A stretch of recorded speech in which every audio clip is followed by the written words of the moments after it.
1999 ஆண்டு ஆரம்பிக்கப்பட்டது தான் இந்த காஸ்பல் ஸ்பார்க் மினிஸ்ட்ரீஸ். இது சபை பாகுபாடற்ற மிஷனரி ஸ்தாபனமாகும். தற்போது 37 மிஷனரிகளை கொண்டு வட இந்தியாக்களில் தேவனுடைய ராஜ்யத்தின் சுவிசேஷத்தை செய்து கொண்டு வருகிறோம். இந்த ஊழியங்களுக்காக ஜெபித்துக் கொள்ளுங்கள். அநேக சபைகள் கட்டப்பட்டு கொண்டு வருகிறது. ஆண்டவர் கொடுத்த நல்ல தரிசனத்திற்காகவும் ஜெபம் பண்ணி கொள்ளுங்கள். கர்த்தர் உங்களுக்கு ஏவினால் கொடுத்து தாங்குங்கள். கர்த்தர் உங்களை ஆசீர்வதிப்பாராக.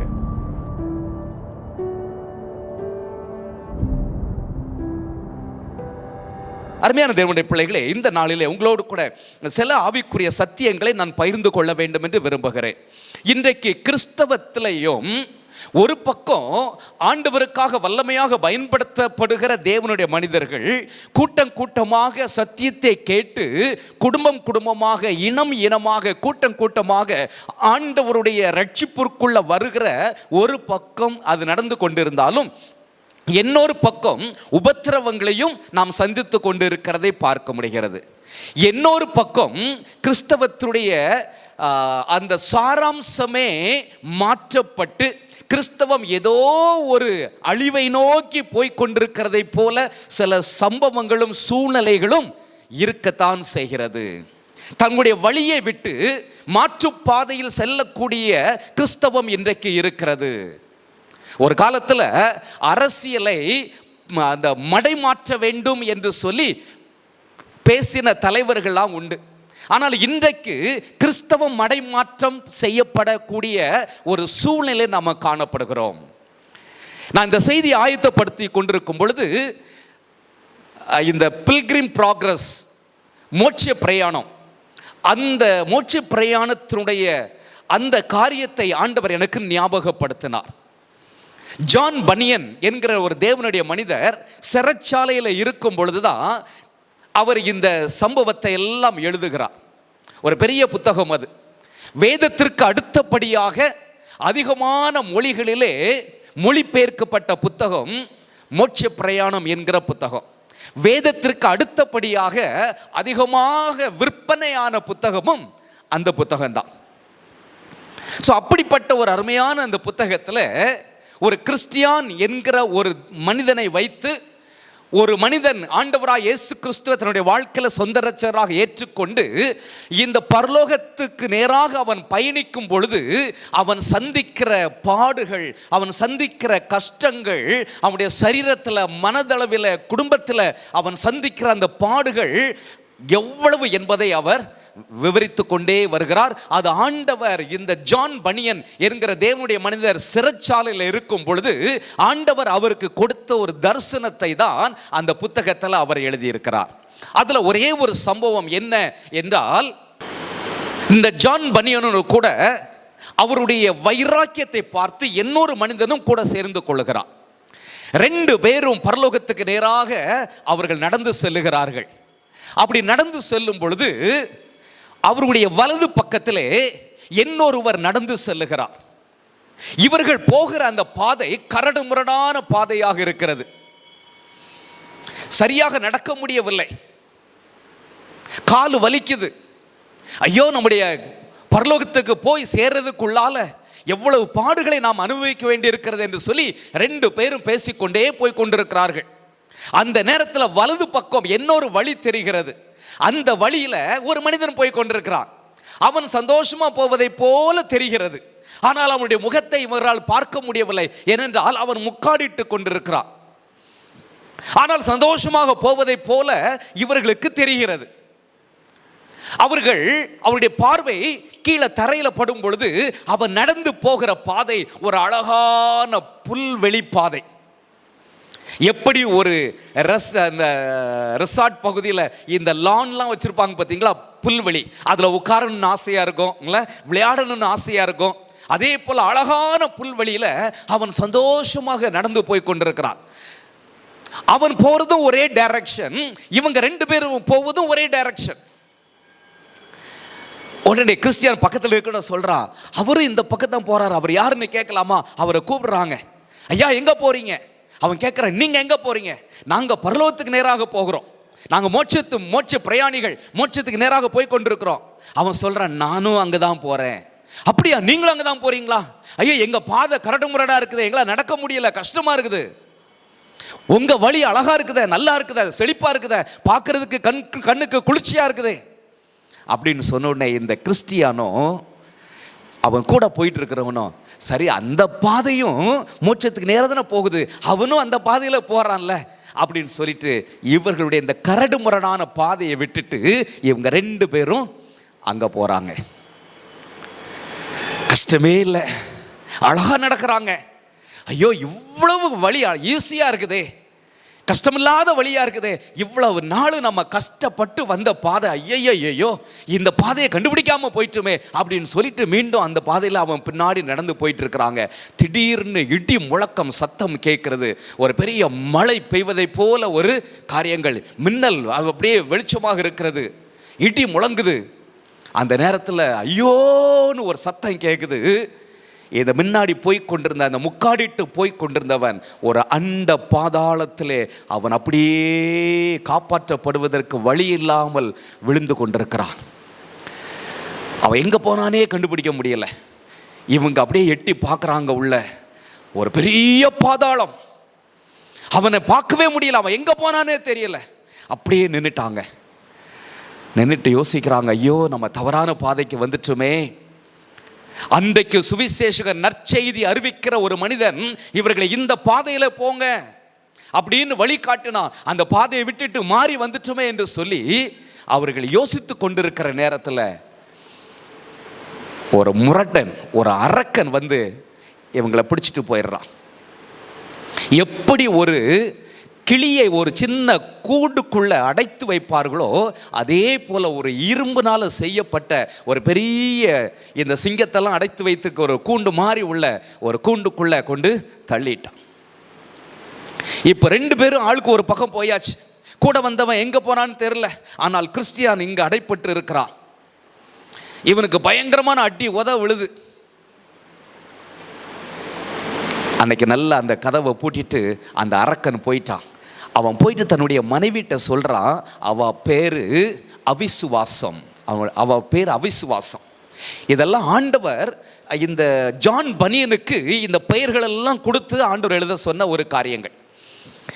அந்த அவிசுவாசம் ஆகிய தன்னுடைய மனைவிட்ட போய் சொல்றாங்க, பாரு இப்படி 2 பேரும் மாட்டிக்கிட்டாங்கவா, நம்ம இடத்துக்குள்ள வந்துட்டாங்க அப்படின்னு சொன்ன உடனே அவங்கள சும்மாயா விட்டீங்க, நல்ல அடி கொடுத்த, இல்லை அவங்கள கொலை பண்ணிருங்க அப்படின்னு சொல்றாவா. அடுத்த நாள் காலையில் வர்றான். வந்து இவர்களுக்கு அநேக டார்ச்சர் கொடுக்க ஆரம்பிக்கிறான். அதில் கிறிஸ்டியானுக்கு ரொம்ப டார்ச்சர். அந்த டார்ச்சரில் ஒன்று என்ன தெரியுமா, இவனுக்குள்ள ஆண்டவர் மேலே இருந்த அந்த விசுவாசத்தை விட்டு அவன் வழி விலகி போகத்தக்கதான அவிசுவாசமான காரியங்களை அவனுக்குள்ள இவன் ஊட்டிக்கிட்டே இருக்கிறான். இப்போ அவன்கிட்ட இருந்து எப்படி தப்பிக்கிறது தெரியல. பயங்கரமான இரும்பு கம்பிகள் போடப்பட்டிருக்கிறது, தப்பிப்பதற்கு வழி இல்லை.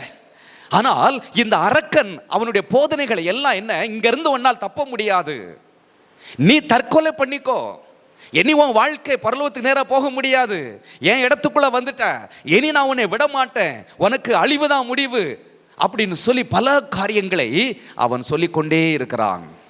ஆனால் அந்த நேரத்தில் இந்த கிறிஸ்டியானுக்கு ஒரு ஞாபகம் வருகிறது. கையில் அவங்க ஒரு சுருள் ஒன்று வைத்திருக்கிறான். அது என்ன, ஆண்டவருடைய வார்த்தையாகிய சுருள். அதை எடுத்து படிக்கணுங்கிற ஒரு எண்ணம் வருகிறது. அதை திறக்கும் பொழுது ஆண்டவர் சரியான ஒரு வார்த்தையை, பிசாசுடைய பிடியிலிருந்து ஜெயிக்கத்தக்கதான ஒரு வார்த்தையை கொடுக்கிறார். அந்த வசனத்தை அவன் சொல்லுகிறான், இந்த இரும்பு கம்பி திறக்கப்படுகிறது. அங்கிருந்து தப்பி அவன் மீண்டும் எந்த வழியை அவன் விட்டானோ அந்த கரடுமுரடான பாதைக்கு அவன் சென்றடைகிறான். அதுக்கு பிறகு நிறைய வாழ்க்கையில் அந்த மோட்ச பிரயாணத்தில் அவன் அநேக இடர்பாடுகளை சந்திக்கிறான். கடைசியாக தேவதூதர்கள் அவரை சந்தித்து அந்த மோட்சத்துக்கு அழைத்து செல்லக்கூடிய ஒரு காட்சியை கூட அந்த சம்பவத்தில் அவர் எழுதியிருக்கிறார். அருமையான தேவனுடைய பிள்ளைகளே, இன்றைக்கு செழிப்பு என்று சொல்லும் பொழுது மனிதர்கள் அதைத்தான் நாடி செல்லுகிறார்கள். நம்முடைய தேவன் ஆசீர்வதிக்கிறவர், அதுல மாற்று கருத்தே கிடையாது. நம்முடைய தேவன் ஆசீர்வதிக்கிறவர், அப்படிதானே? ஆமாவா இல்லையா? அவன் நம்மை ஆசீர்வதிக்கிற தேவன் தான். ஆனால் சில பாடுகள் வழியாக சில கஷ்டங்கள் வழியாக ஆண்டவர் நம்மை பரலோகத்துக்கு கொண்டு சேர்க்க வேண்டும் என்று விரும்புகிறார். இந்த உலகத்தில் எல்லா ஆசீர்வாதங்களையும் கொடுத்துட்டு இந்த உலக வாழ்க்கையோட முடிச்ச பிறகு நம்மை நரகத்துக்கு கொண்டு செல்கிற தேவன் அல்ல, பரலோகத்துக்கு கொண்டு போக வேண்டும் என்று விரும்புகிறார். அந்த பரலோகத்துக்கு போகணும்னா இந்த உலகத்தில் பல பாடுகளை நாம் அனுபவிக்க வேண்டி இருக்கிறது, பல தடைகளை நாம் தாண்டி செல்ல வேண்டி இருக்கிறது. சிலுவை இல்லாமல் சீர் மகுடம் கிடைக்கவே கிடைக்காது. பாடுகள் இல்லாமல் பரலோகம் செல்லவே முடியாது. இயேசு எப்படி அந்த பரலோக பாதையை சிலுவையின் வழியாக ஏற்படுத்தினாரோ, இன்றைக்கு அதே வழியாகத்தான் நீங்களும் நானும் செல்ல வேண்டியது இருக்கிறது. அப்போ பாடுகள் இல்லாமல் பரலோகம் செல்ல முடியாது. ஆகவே இன்றைக்கு நான் உங்களோடு கூட சில காரியங்களை மனிதனும் ஆளுகையும் என்கிற தலைப்பில் உங்களோட நான் பகிர்ந்து கொள்ள போகிறேன். ஒரே ஒரு வசனத்தை வாசிக்கலாம். ஆதியாகமம் 1ஆம் அதிகாரம் 28ஆம் வசனம். ஆண்டவர் ஆதி மனிதனை உருவாக்கி அவர்களுக்கு ஒரே ஒரு ஆசீர்வாதத்தை கொடுத்தார். என்ன ஆசீர்வாதம்? வாசிங்க. பின்பு தேவன் அவர்களை நோக்கி, நீங்கள் பலுகி பெருகி பூமியை நிரப்பி அதை கீழ்ப்படுத்தி சமுத்திரத்தின் மச்சங்களையும் ஆகாயத்து பறவைகளையும்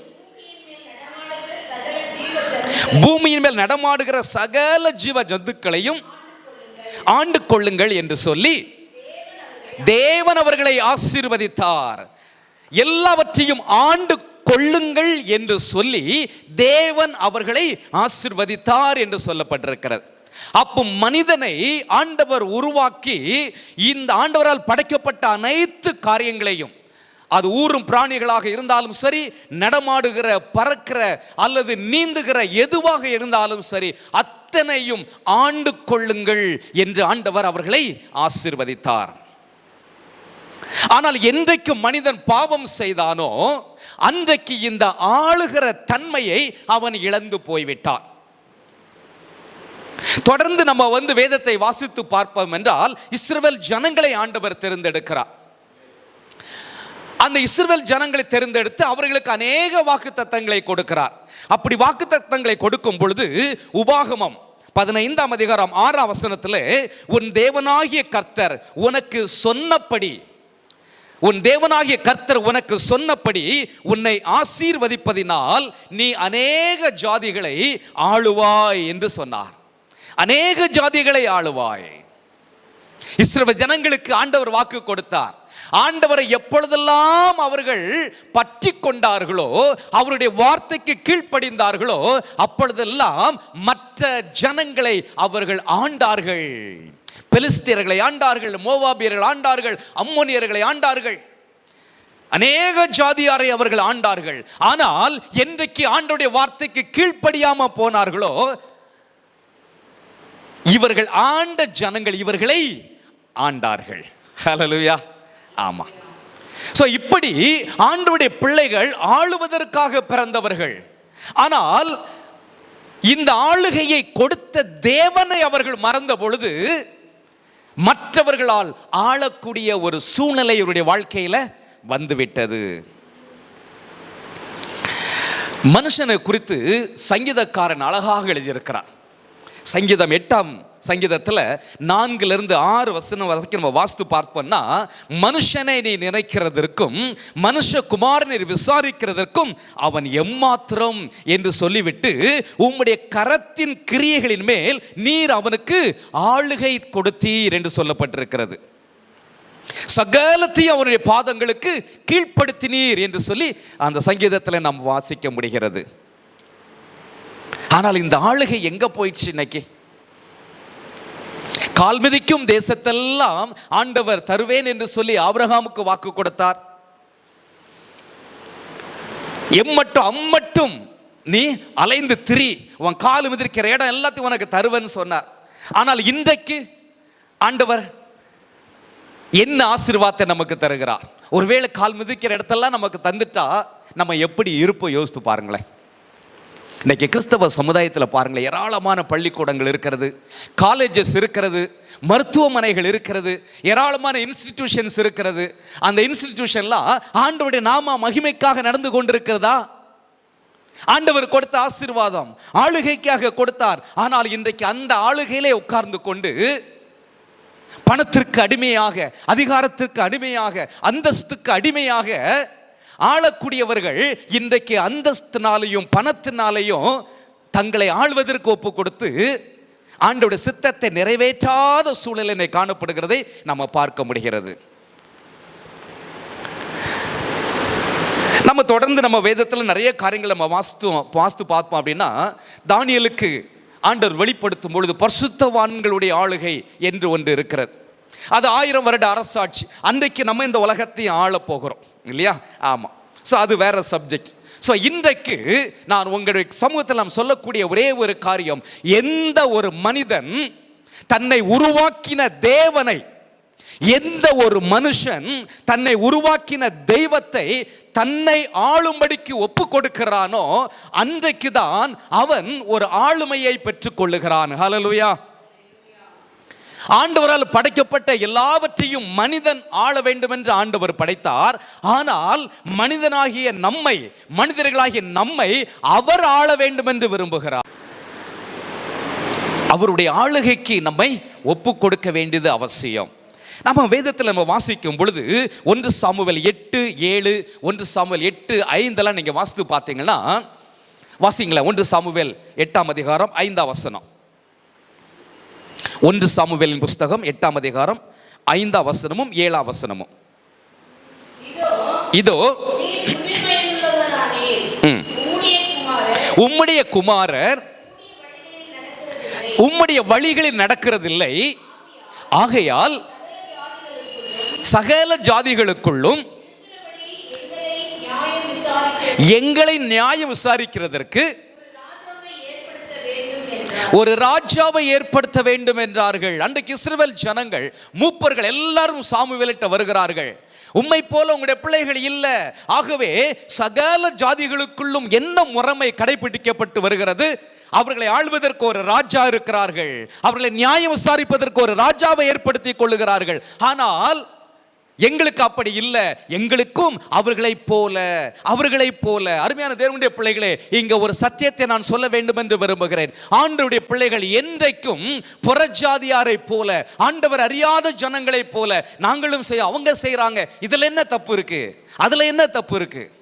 ஒரு முறை ஒரு சென்னை பட்டணத்தில் ஒரு நல்ல பெந்தேகோஸ்து சபையில், நான் அதை சொல்வதற்காக வெட்கப்படுகிறேன், அவர்கள் தலைமைச் செயலகத்தில் என்னுடைய சகோதரியுடைய வேலை செய்கிறவர்கள் வீடு கட்ட போறாங்க. அன்றைக்கு ஜெபம் பண்ணணும். நானும் பாட்டு பாடி ஜெபம் பண்றதுக்கு பைபிள் பாட்டு புக்கெல்லாம் எடுத்துட்டு போயிருக்கிறேன். அங்க போய் நின்னா அந்த கான்ட்ராக்டர் வந்து பூஜை போடுறதுக்கு எல்லாம் ரெடி பண்ணி வச்சிருக்கிறார். சரிதானா? ஆமா. இவங்களுக்கு என்ன சொல்றதுன்னு தெரியல, தைரியமா சொல்ல முடியல. எங்க பில்டிங், நான் காசு கொடுக்குறேன், நான் என்ன சொல்லணுமோ அதை தான் நீங்க செய்யணும், சொல்றதுக்கு தைரியம் இல்லை. திடீர்னு பாருங்க, தன்னுடைய பேக்கை ஓபன் பண்ணாங்க. கர்த்தர் எனக்காக யாவும் செய்து முடிப்பாருன்னு ஒரு வசனம், ஒரு ஸ்டாண்டு இல்ல, அந்த பூஜை பொருட்கள்லாம் வச்சிருக்கிறாங்களே, அதில் போயிட்டு இந்த வசனத்தையும் வச்சுட்டு வந்து முக்காடு போட்டுட்டு ஜெபம் பண்ணுங்க பிரதர்ங்கிறாங்க. எப்படி போச்சு பாருங்க. ஆமா, இன்றைக்கு உலகம் கிறிஸ்தவத்துக்குள்ள வந்துருச்சு. இந்த இஸ்ரவேல் ஜனங்கள், மூப்பர்கள் கேட்கிறார்கள், எல்லா ஜாதிகளைப் போல எங்களுக்கும் வேணும். அப்ப ஆண்டவர் சொல்லுகிற பதில தான் 7ஆம் வசனத்துல வாசிக்கிறோம். வாசிங்க. அப்பொழுது கர்த்தர் சாமுவேலை நோக்கி, ஜனங்கள் உன்னிடத்தில் சொல்லுகிற எல்லாவற்றையும் அவருடைய சொல்லை கேள், அவர்கள் உன்னை தள்ளவில்லை, நான் அவர்களை ஆளாதபடிக்கு என்னை தான் தள்ளினார்கள். ஆண்டவர் இந்த வார்த்தையை சாமுவேலோடு சொல்லும் பொழுது ஆண்டவருடைய மனநிலை எப்படி இருந்திருக்கு யோசித்து பாருங்கள். ஒரு தகப்பன் தம் பிள்ளைகள் வந்து என்னை தள்ளிட்டாங்க அப்படின்னு இன்னொருத்தர் சொல்றாரு வைங்க, அந்த தகப்பன் சந்தோஷத்தில் சொல்லுவாரா? சொல்ல மாட்டார். எவ்வளவு வேதனையில் ஆண்டவர் சொல்லுவார், நான் அவர்களை ஆளக்கூடாதபடிக்கு என்னைத்தான் அவர்கள் தள்ளிவிட்டார்கள், ஆனாலும் நான் பெற்ற பிள்ளைகள் அவங்க கேட்கிறத செய்து கொடு என்று ஆண்டவர் சொல்லுகிறார். ஆனாலும் அந்த ராஜாவுடைய காரியம் என்ன என்பதையும் அந்த 8ஆம் அதிகாரம் முழுவதிலும் சாமுவேல் சொல்லுகிறான். உங்க ராஜா என்ன பண்ணுவாரு, உங்க ராஜா உங்களை எப்படி வேலை வாங்குவார், உங்க ராஜா உங்களுடைய உழைப்பை எப்படி தனக்கு எடுத்துக்கொள்வார், உங்களுடைய பெண்கள் அவர் என்ன செய்வார், உங்களுடைய பிள்ளைகளை என்ன சொல்வார், உங்கள் சொத்தை என்ன பண்ணுவார், எல்லாவற்றையும் சாமுவேல் சொல்லிவிடுகிறார். ஆனாலும் ஒரு ராஜா எங்களுக்கு வேண்டும் என்று கேட்கிறார்கள். முதல் ராஜா சவுலை அங்கே ராஜாவாக ஏற்படுத்தி கொடுக்கிறத நாம் பார்க்க முடிகிறது. அருமையான தேவனுடைய பிள்ளைகளே, இன்றைக்கு ஆண்டவர் நம்மை ஆளுவதற்கு நாம் ஒப்பு கொடுக்க வேண்டும். அன்றைக்கு இஸ்ரவேல் ஜனங்கள் ஆண்டவர் அவர்களை ஆள்வதற்கு ஒப்பு கொடுக்கவில்லை. ஆனால் ஆண்டவரிடமிருந்து எல்லா ஆசீர்வாதமும் வேண்டும் என்று நினைக்கிறார்கள், ஜெய வேண்டும் என்று நினைக்கிறார்கள், எல்லா விதமான எதிர்ப்புகளிலிருந்து வெற்றி கிடைக்க வேண்டும் என்று எதிர்பார்க்கிறார்கள். ஆண்டவர் எங்களோடு கூட வர வேண்டும் என்று எதிர்பார்க்கிறார்கள். ஆனால் ஆண்டவருடைய ஆளுகையை அவர்கள் விரும்பவில்லை. இன்றைக்கு கிறிஸ்தவமும் அப்படித்தான் இருக்கிறது. ஆண்டவர் என்னை ஆசீர்வதிக்க வேண்டும், என் குடும்பத்தை ஆசீர்வதிக்க வேண்டும், என் பிள்ளைகளை ஆசீர்வதிக்க வேண்டும், ஆனால் நான் ஆண்டவருடைய ஆளுகைக்கு உள்ள நான் வரமாட்டேன். இன்றைக்கு கிறிஸ்தவம் அப்படிதான் இருக்கிறது. அருமையான தேவனுடைய பிள்ளைகளே, நம்முடைய வாழ்க்கை, கிறிஸ்தவ வாழ்க்கையின் அந்த காரியத்தை நாம் சற்று சீர்தூக்கி பார்ப்போம். ஆண்டவருடைய பிரசன்னத்தில் நம்முடைய தனிப்பட்ட வாழ்வை நாம் சீர்தூக்கி பார்ப்போம். ஆண்டவர் நம்மை ஆளுகிறாரா என்று நாம் யோசித்து பார்க்க வேண்டிய ஒரு காலகட்டத்திலே நம்ம வந்திருக்கிறோம்.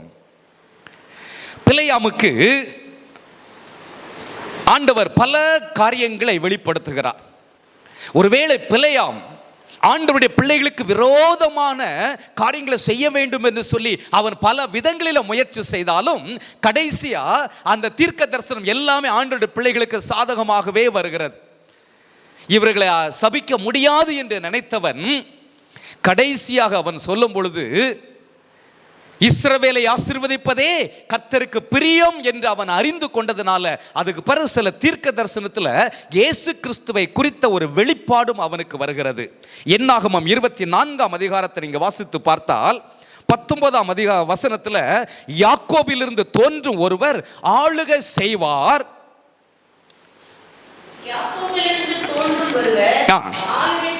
ஆளுகை செய்வார்.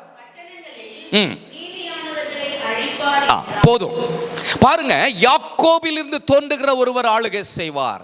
இது அந்த பிலேயாமுக்கு ஆண்டவர் கொடுத்த ஒரு வெளிப்பாடு.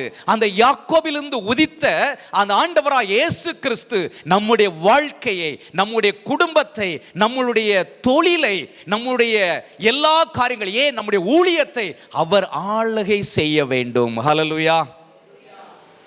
சில நேரங்களில் ஆண்டவருக்காக ஏதாவது செய்யணும் அப்படின்னு சொல்லி நம்ம விருப்பப்படுகிறோம், தவறு கிடையாது. ஏலி ஆசாரியன் இருந்த காலத்தில் அந்த உடன்படிக்கை பெட்டி எல்லாம் எங்கெல்லாம் போனாங்களோ கொண்டு போனாங்க.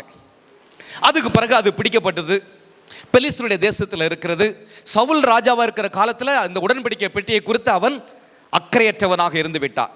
ஆனால் இந்த உடன்படிக்கை பெட்டியை குறித்த ஒரு கவனம் அல்லது அதை குறித்த ஒரு நல்ல அறிவு தாவீதுக்கு இருந்தது. அது கண்டிப்பா நம்ம மத்தியில் வர வேண்டும், அது நம்ம மத்தியில் இருந்தால் நமக்கு ஆசீர்வாதம், நமக்கு வெற்றி எல்லாமே அவனுக்கு தெரிந்ததுனால அந்த பெட்டியை எப்படியாவது கொண்டு வந்துடணும் அப்படின்னு சொல்லி அவன் முயற்சி பண்ணதை நம்ம வேதத்தில் வாசிக்கிறோம். நல்ல ஒரு ஆசைதான், நல்ல ஒரு விருப்பம், நல்ல ஒரு வாஞ்சை, கர்த்தருடைய உடன்படிக்கை பெட்டி கொண்டு வந்து விட வேண்டும் என்று சொல்லி அதற்காக ஒரு ரதத்தை அவன் ஆயத்தப்படுத்துகிறான், புதிய மாட்டை ஆயத்தப்படுத்துகிறான், மேள தாளங்களை அவன் ஆயத்தப்படுத்துகிறான், திரள் கூட்ட ஜனங்களை கொண்டு போயிட்டு அந்த பெட்டியை ஏற்றி அவன் கொண்டு வருகிறான். ஆனால் நடந்தது என்ன? ஊசாய் அவன் மீறி அந்த பெட்டியை பிடித்ததனால் ஆண்டவர் அவனை அடித்து அவன் அங்கேயே செத்து விடுகிறான். இப்போ தாவீதுக்கு என்ன பண்ணுறனே தெரியல, அந்த பெட்டி அங்கேயே வச்சுட்டு வந்துடுறான். அது ஓபேத் ஏதோம் என்கிற ஒரு மனிதனுடைய வீட்டில் போய் சேர்ந்து விடுகிறது. அருமையான தேவனுடைய பிள்ளைகளே, கர்த்தருடைய உடன்படிக்கை பெட்டி தங்களோடு கூட வைத்துக்கொள்ள வேண்டும் என்பது ஒரு நல்ல ஆசை. ஆனால் அந்த நல்ல ஆசையை நிறைவேற்றுவதற்கு ஆண்டவருடைய திட்டத்தின் படிதான் அவன் செய்து ஆக வேண்டும். ஒரு உடன்படிக்கை பெட்டியை ஒரு வண்டியில வச்சு ஏற்றி கொண்டு வருவதற்கு ஆண்டவர் சொல்லவில்லை. வேதத்தில் ஆண்டவர் அதற்கென்று சில திட்டங்களை வைத்திருக்கிறார், சில நியதிகளை வைத்திருக்கிறார். ஆசாரியர்கள், லேவியர்கள் தங்களுடைய தோல்ல அதை சுமக்க வேண்டும். நாங்கள் சின்ன பிள்ளைகளாக இருக்கும்போது சண்டே கிளாஸுக்கு எங்களுக்கு ஸ்கூலில் தான் சண்டே கிளாஸ் நடக்கும். பிரைமரி ஸ்கூல் டீச்சர்ஸ் தான் எடுப்பாங்க. இந்த பைபிள் இல்லையா, இப்படி யாராவது பிடிச்சிட்டு வந்தாங்கன்னா அவ்வளோதான் உத. பைபிள் இப்படி தான் வச்சுட்டு நாங்களாம் போவோம் சின்ன வயசில். இல்லை, இப்படி தான் பைபிள் கொண்டு போகணும். ஆன்டிக்கு ஞாபகம் இருக்குன்னு நினைக்கிறேன்ல. ஆமாம், அதை கம்பல்சரியாக பைபிளை வந்து இப்படி தான் வச்சு கொண்டு போகணும். பாட்டு புத்தகம் பைபிளுக்கு மேலே இருக்கக்கூடாது, கீழே இருக்கணும். ஆமாம், பைபிளுக்கு மேலே எதையும் வைக்க மாட்டாங்க, அவ்வளவு பத்திரமா. ஏன்னா ஆண்டவருடைய வார்த்தை. இன்றைக்கு அதே போலதான் இந்த உடன்படிக்கை பெட்டியை தாவீது புது ரதத்தில் கொண்டு வரணும்னு ஆசைப்பட்டா. ஆனால் ஆண்டவருடைய திட்டம் என்ன? அதை ஆசாரிகள் சுமக்க வேண்டும்.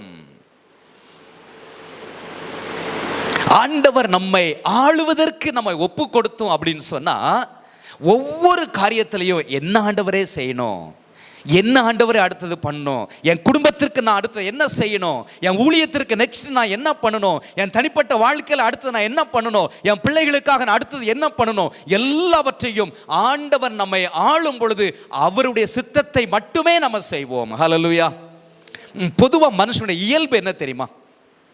ஒரு காரியம் நமக்கு முன்பதாக இருக்குதுன்னு வைங்களேன், ஒரு 1000 ரூபாய் செலவு பண்ணக்கூடிய விதத்தில் ஒரு வேலை இருக்குன்னு வச்சுக்கங்களேன். உடனே நம்ம என்ன செய்வோம்? ஓகே, 1000 ரூபாய் இருக்கு, சரி இதை வச்சு நம்ம செய்திடலாம், அப்படிதான் நினைப்போம் இல்லையா?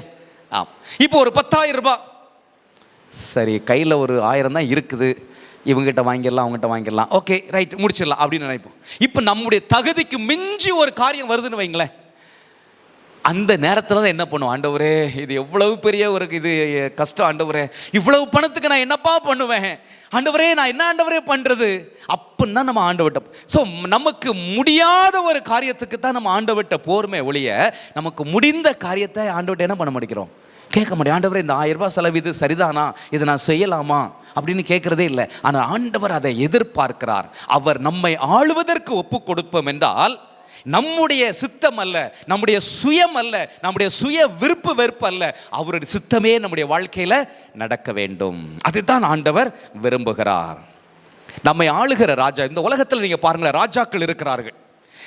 இயேசு யூத ராஜசிங்கம். இந்த யூத ராஜாவுக்கும் இந்த உலகத்தில் ஆளுகை செய்கிற ராஜாவுகளுக்கும் ஒரு பெரிய வித்தியாசம் இருக்கிறது.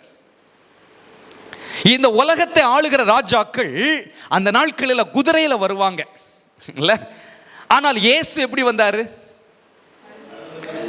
ஆமா இல்ல, தீர்க்க தரிசனங்களிலே சொல்லப்பட்டிருக்கிறது.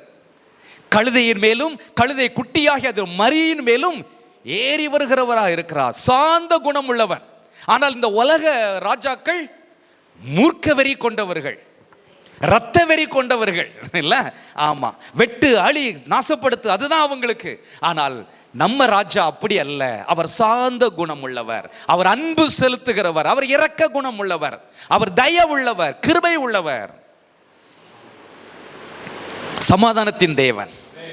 அருமையான தேவனுடைய பிள்ளைகளே, ராஜாக்களுக்கும் இயேசுவுக்கும் பல வித்தியாசங்கள் இருக்கிறது. இவர் தன்னையே ஜனங்களுக்காக தியாக பலியாக ஒப்பு கொடுத்து வந்தார். ஆனால் ராஜாக்கள் மற்றவங்க உயிரை வாங்க வருவாங்க இல்ல. ஆமா, இன்றைக்கும் ஆட்சி செய்கிறவர்கள் ஜனங்களுக்காக செய்கிறார்கள். 4 பேருடைய இழப்புல தங்களுக்கு ஏதாவது ஆதாயம் கிடைக்குமா? எனக்கு ஒருவேளை ஃப்ளட் வந்துச்சுன்னு வைங்களேன், மக்கள் தத்தளித்து கொண்டிருக்கிறார்கள், ஒரு அரசியல்வாதி உள்ள போறான் அப்படின்னு சொன்னா கண்டிப்பா அதுல இருந்து அவனுக்கு லாபம் வரும். அட்லீஸ்ட் ஒரு போட்டோ எடுத்து மக்கள் மத்தியில் நான் இதெல்லாம் பண்ணேன்னு காட்டுறதுக்காகவாது செய்வான், அப்படித்தானே? ஏதோ ஒரு ஆதாயம் இல்லாமல் செய்ய மாட்டாங்க. ஆனால் இயேசு கிறிஸ்து அப்படி அல்ல, தன்னுடைய வாழ்வையே மக்களுக்காக தியாக பலியாக சிலுவையிலே அவர் ஊற்றி கொடுத்தார். ஹல்லேலூயா. அந்த இயேசு கிறிஸ்து நம்முடைய வாழ்க்கையில நம்ம ராஜாவாக ஏற்றுக்கொள்ள வேண்டியது, நம்மை ஆளக்கூடியவராக ஏற்றுக்கொள்ள வேண்டியது அவசியமாக இருக்கிறது. சுவிசேஷம் பறைசாற்றப்பட உங்களின் பங்கு என்ன? மிஷனரியை தாங்கலாம், ஆலயம் கட்டி கொடுக்க முன் வரலாம், இம்மாணவர்களின் படிப்பு தேவைகளை சந்திக்கவும் உதவி செய்ய முன் வரலாம். ஆதிவாசி பிள்ளைகளின் வாழ்வு வளம் பெற இலவசமாக பள்ளிகள் நடத்தப்பட்டும் வருகிறது. தொடர்ந்து ஊழியத்தை உங்கள் அனுதின ஜெபத்தாலும் உதாரத்துவமான உங்கள் காணிக்கையாலும் தாங்குங்கள்.